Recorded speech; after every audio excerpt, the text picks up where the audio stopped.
In World of Warcraft, players can obtain pets through almost all aspects of gameplay. So in this video, we'll be focusing on pets that can be bought from vendors, and we'll try to include all types of currencies besides just gold. After all, a video just listing the prices of 10 pets in gold would be pretty boring. And at number 10, we have Cross Gazer. This cute little floating demon eye pet was added in Legion, specifically patch 7.3 Shadows of Argus. In the middle of the Antoran Waste on Argus, in one of the ravines of Fel, there's a cave located on a cliff face. And in this cave, there's an NPC named Oryx the All-Seer. This worm-tongued demon NPC sells various items in exchange for intact demon eyes. To be able to loot the demon eyes, the players must first have a buff called Agent of the All-Seer. There are two ways to get this buff, which turns the player into an Eridar. The first way is by clicking on a shrine in Oryx's cave. Be warned, however, upon using this shrine you will lose 90% of your health. So if you use this shrine with only 90% health or less, you will instantly die. The other way to get this buff is to buy the All-Seer's Drought from Oryx for 25 intact demon eyes. This potion has the same effect and the same downsides as the shrine. The buff from both the shrine and drought lasts for 1 hour. If all of that doesn't sound too bad, the buff also makes it so the player takes 100% more damage from all sources and is hostile to their own faction and any other factions, meaning it was quite the chore to farm in Legion when it was current content. Once the player has received the buff and transformed into a demon, you can then go out and kill other demons and collect their eyes. Eyes are not a guaranteed drop, and they can only drop from non-trivial demons. 1000 intact demon eyes will give you the pet Crossgazer from Oryx. Overall, the grind isn't too bad, as it just takes several hours and buying multiple All-Seer Droughts, and while 1000 currency of something may not seem too exorbitant in WoW standards, the fact that the player must have a buff that makes them hostile to all players in a zone with no flying to grind out that currency lands it at the number 10 on this list. And at number 9, we have Crazy Carrot from the Warlords of Draenor expansion. This little guy can be bought from the Herb Garden in the player's garrison. The Crazy Carrot costs 1000 Draenix seeds and can be obtained from an NPC located near the Herb Garden. For Alliance players, Naren Bloodthistle and Lunarfall sells the Crazy Carrot pet, and for Horde players, it's Tarnon and Frostwall. Ironically, this carrot is not good for your eyes, since trying to get him will require hours of staring at a monitor, especially as the carrots helping your vision saying is just a myth anyways. While vitamin A does help your vision, carrots are not even close to a top contender for vitamin A content. But enough about eyesight. What makes this such a pain is that even with a level 3 herb garden, a player can only get roughly 25 Draenix seeds a day. Although this can be sped up, as normally it is daily locked, but if you're an herbalist you can farm more of these seeds out in the world in Draenor. This means the player must do about 40 days of collecting herbs at the herb garden in order to get the 1000 Draenix seeds needed for the pet if they're not an herbalist. Never mind the fact that if they also want the transmog from this vendor, they need another whopping 4000 seeds.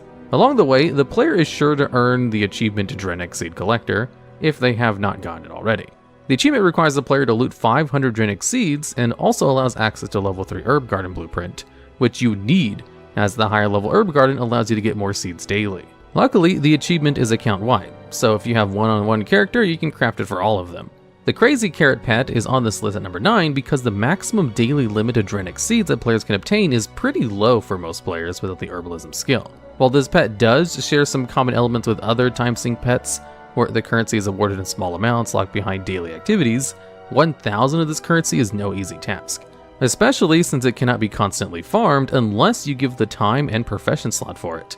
And even if you are an herbalist, the constant hours of flying around Draenor gathering herbs is tiresome. And at number 8, we have the Lost Platysaur. This cute little dinosaur pet was added at the beginning of the Battle for Azeroth expansion, and is the first pet on this list that will be bought with gold. For the modest price of only 100,000 gold, you too can own this little gal. Alliance players can talk to the vendor named Tricky Nick in Borealis to buy the Lost Platysaur pet, and Horde players can talk to the vendor named Talutu in Dazara Lore to buy the pet. These are the same vendors who sold the reins of the mighty Caravan Brutosaur in Battle for Azeroth, the auction house mount which cost 5 million gold. These vendors must like gold quite a bit since they also sell the reins of the Pale Hide Dinosaur for only a measly 500,000 gold. Some players have complained that these vendors only existed as a gold sink, and the auction house mount caused quite a stir in the community when it was removed at the beginning of Shadowlands, to only then be added back to the black market auction house for a minimum 5 million gold, usually hitting gold cap when it shows its long neck. The appearance and mannerism for the Lost Platysaur are a reference to Ducky from the Land Before Time movie franchise. The first Land Before Time movie came out in 1988, in case you wanted to feel old. The pet journal description for the Lost Platysaur reads, "The Platysaur species has been roaming around the land since before time was even measured. An ancient species that has adapted to walking on the land, and also for some reason has adapted to repeating some short sounds 3 times in a row. Not only does this practically name drop the franchise's name, but the last bit also references Ducky's quirk of saying something thrice, such as yup yup yup and nope nope nope, and it would be nice if the pet's something like overpriced overpriced overpriced. And at number 7, we have a tie for the 2 pets from the Mista Pandera Time Walking Weekly event. Both the Infinite Hatchling and the Paradox Spirit are sold by Mistweaver Zia, who can be found near Emperor Xiao Hao in the Timeless Isle. Both the Infinite Hatchling and the Paradox Spirit cost 2,200 Time Ward badges each. Mista Pandera Time Walking was added in Legion, specifically patch 7.1.5, while both pets were added in the same patch. These 2 pets are on this list for a variety of reasons. First, Mistweaver Zia is only available during the MOP Time Walking week, which means if the players miss her on the week that she's up, they'll have to wait at least 15 weeks to be able to buy from her again when the next rotation of the Time Walking is up, only extended as more and more expansions are added to Time Walking. Secondly, there is the grind of getting Time Ward badges itself. While 2,200 Time Ward's badge doesn't sound like that much to people, it can be fairly daunting. For example, you only get 500 Time Ward badges for handling the weekly Time Walking quests, which drops off the last boss of the first Time Walking dungeon the player completes. Additionally, each Time Walking boss only rewards 5 Time Ward badges, with the last boss awarding 10 badges. Finally, completing a dungeon will also only award you with 10 Time Ward badges. All this means, as a casual player who only plays on one character with no ults, would only earn roughly 600 Time Ward badges a week. This equates to 4 weeks worth of Time Walking events, which are only up once every few weeks, not spending any of those Time Ward badges, and then waiting for the next MOP Time Walking and for Mistweaver Zia to be up. Finally, if you accidentally forget to turn off War Mode when visiting Mistweaver Zia, expect to die repeatedly as the area is always full of PvP activity, as players are always trying to farm out bloody coins here. A currency that is so hard to farm these days that people will wait specifically for Time Walking to do so.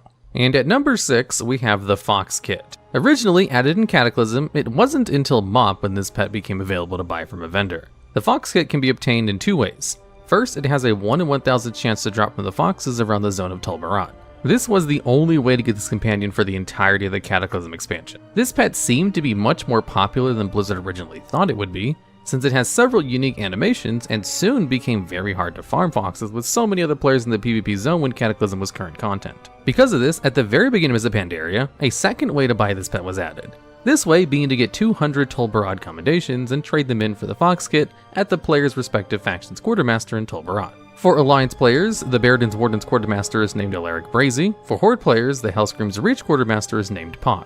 Now, what makes this pet so hard to get and why it's on this list is if you want to avoid the long, boring farm of grinding foxes for an indefinite amount of time, the other option of getting 200 Tol Barad commendations is also still quite the feat since you need to work for them. First, the only way to obtain Tol Barad commendations is to do a handful of daily quests in Tol Barad. Even then, there are only 6 dailies up every day, and they all only reward 1 Tol Barad commendation. The second way to get the Tol Barad commendations is to win the Tol Barad Battleground, which awards 3 of them. Luckily, this is repeatable, but it's still a pain with a long cooldown until the next battle starts. Additionally, you'll be competing with other players of the opposite faction if they also want to win the battleground. Finally, if your faction controls the Tol Barad Battleground, you get another series of 6 daily quests which also only reward 1 commendation. Some of the dailies do rotate after a battleground has been won, but that requires some dedication to either hang out in the zone or to remember to go back when another battle starts. All of this means that the average player can only get around 12 Tol Barad commendations a day, assuming their faction controls the battleground and the player does not return later when there are different dailies up in the battleground, or stick around to win any BGs. However, if you really want to, you can hang out there for a couple of hours and get 18 a day. Aside from the variable logistics, the end result is that it will usually take 17 to 34 days to get the 200 Tol Barad commendations if the player only does dailies on the main island and, depending on their luck if their faction controls the battleground, does 1 set of dailies in the battleground as well. Similar to the Crazy Carrot, the currency is so hard to come by because it has a daily lockout. To make things even worse, almost all the dailies only award 1 Tol Barad commendation when turned in, and some of these dailies can take a while and be a bit tedious and annoying, such as the one where you have to collect 20 fish. Again, 200 of a currency doesn't sound that bad by most WoW standards, but when even 1 of that currency requires a lot of effort to get, and has a daily lockout, the currency itself becomes more expensive and it gets a higher spot on this list. And at number 5, we have the Vengeful Porcupette. While Tol Barad commendations can be earned through either PvP or PvE, the only way to obtain a Vengeful Porcupette is through PvP. The Vengeful Porcupette was added in Mists of Pandaria expansion, specifically in patch 5.4. This prickly boy can be bought from Speaker Gulon on the Timeless Isle for 100 bloody coins. How the player obtains bloody coins is a bit complicated, so we'll break it down. First, the player must buy the Firewatcher's Oath for 100 timeless coins, or the Censer of Eternal Agony toy for 1000 timeless coins. Luckily, both of these items are not consumed on use. Using the Firewatcher's Oath will turn the player into a fiery red Yongol Orden Firewatcher. While players are under the effect of this item, killing other players will award them 1 bloody coin. The Firewatcher's Oath has a cooldown of 10 minutes, and the buff lasts for 10 minutes as well. The Firewatcher's Oath can be used anywhere in WoW, including Battlegrounds, which can come in quite handy for grinding bloody coins. The Censer of Eternal Agony is pretty much the same thing as the Firewatcher's Oath with a few key differences. First, it can only be used on the Timeless Isle. Secondly, it has a cooldown of 1 hour and a buff also that lasts for 1 hour. Unlike the Firewatcher's Oath, the Censer of Eternal Agony is a proper toy, since at the beginning of Legion it was added under the toy collection page. The Censer of Eternal Agony also takes several seconds to cast, unlike the instantaneous Firewatcher's Oath, which means using the Censer can be interrupted. Finally, the Censer of Eternal Agony will make you lose 90% of your health, similar to the All-Seer's Drought. This means that if you use the item below 90% health, you'll instantly die. There are several more aspects which make obtaining bloody coins quite a headache. First, using the Firewatcher's Oath to get the buff will immediately make the player hostile to all players and some NPCs. Second, you have to get the killing blow on a player, and if that happens, the player you just killed will get a debuff called Sacrifice to Ordos for 10 minutes, which means they do not drop any more bloody coins for those 10 minutes. Finally, the buff cannot be easily removed. Only dying or waiting for the buff to expire will work. Leaving the Timeless Isle zone will also work on the Censer of Eternal Agony. The first time you use the Censer of Eternal Agony, you will receive an achievement called Emissary of Ordos, which will pop up on other people's chat logs, letting people in the radius know you're low in health and easy pickings. There are also several other achievements for bloody coins, with achievements for collecting 10, 100, 500, 1000, and 2000. Speaker Gulon also sells the Reins of the Ashhide Mushen Beast for 5000 bloody coins. So only after getting the Emissary of Ordos buff and getting 100 killing blows on players to get 100 bloody coins, can you finally buy the Vengeful Porcupette. All of that work definitely makes it one of the most expensive pets to get. And at number 4, we have the Accursed Hexer. This quite scary tiki mask was added in Battle for Azeroth and takes a while to get. First, players must complete a quest called an Ancient Curse. This quest can be obtained from an ancient tablet, which can be found in Nazmir, and both Alliance and Horde players can complete the quest.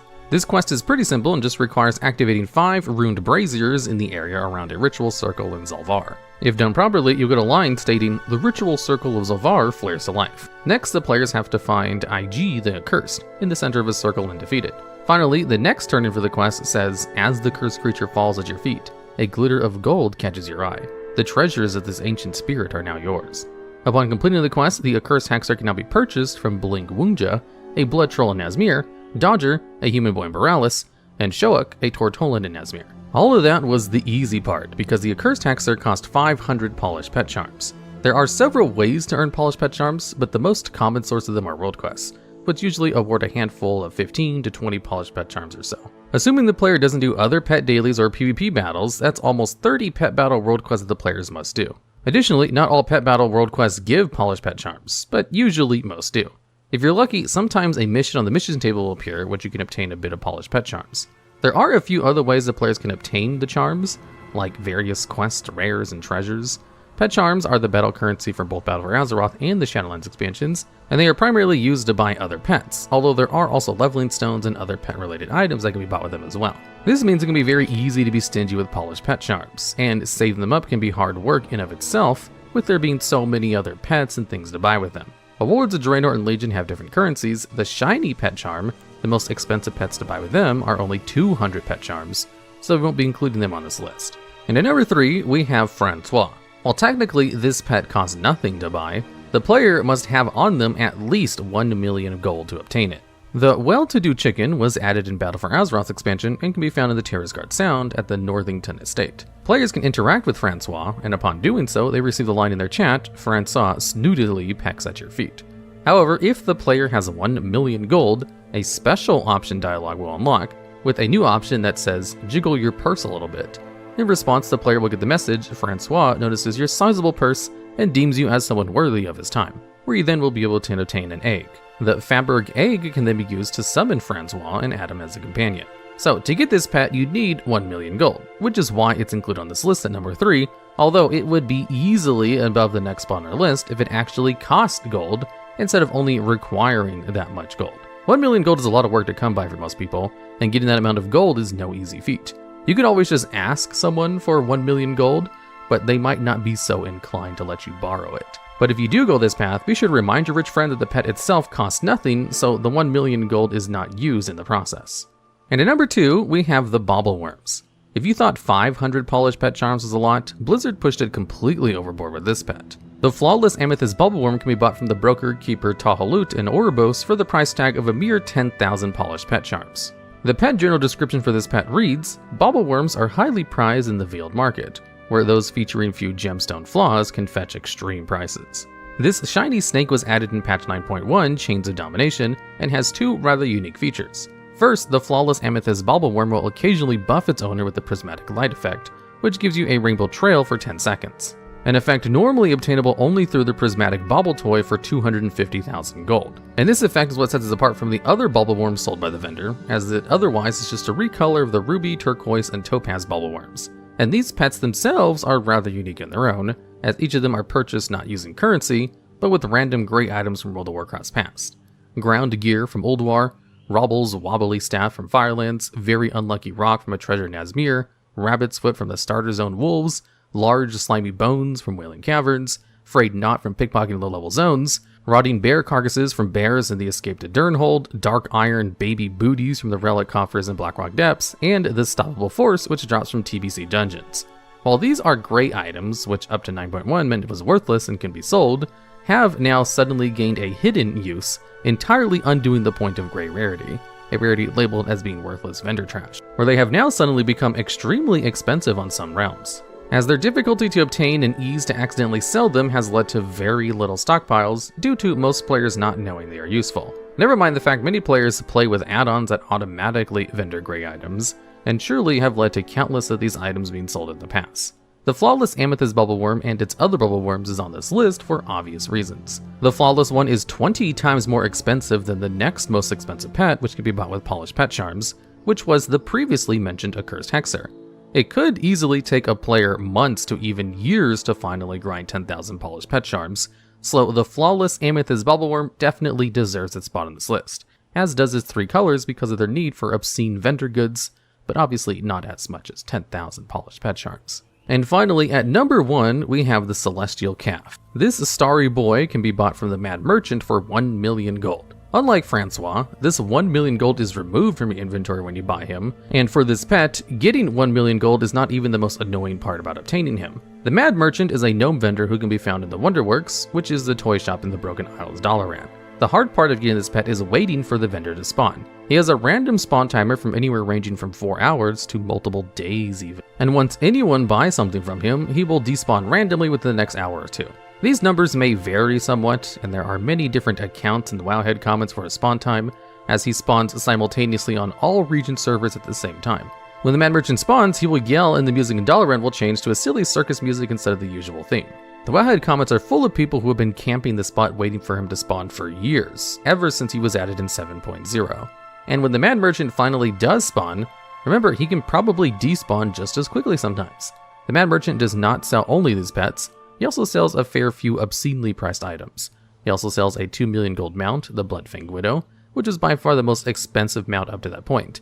He also sells the aforementioned 250,000 gold toy, the Prismatic Bauble, in case you want a trail of rainbows, and a 500,000 gold 34 slot bag, the Madman's Luggage, which is currently the largest obtainable bag, by only 2 slots however, as there is many 32 slot bags to get. And while there is one other 34 slot bag in the game currently, it was only obtainable from Ronjum during the Shadowlands pre-patch, and as you can only get one, if you want to get a full set of 34 slot bags, that will set you back at least 1 million gold. Luckily, the Celestial Calf does have some unique effects, which one would expect after dropping 1 million gold on him. When you summon the Celestial Calf, there is a crescent that flashes over your head and the pet itself, which will cast Starfall sometimes. His pet journal entry reads, "How the Mad Merchant got his hands on one of these otherworldly creatures is unknown.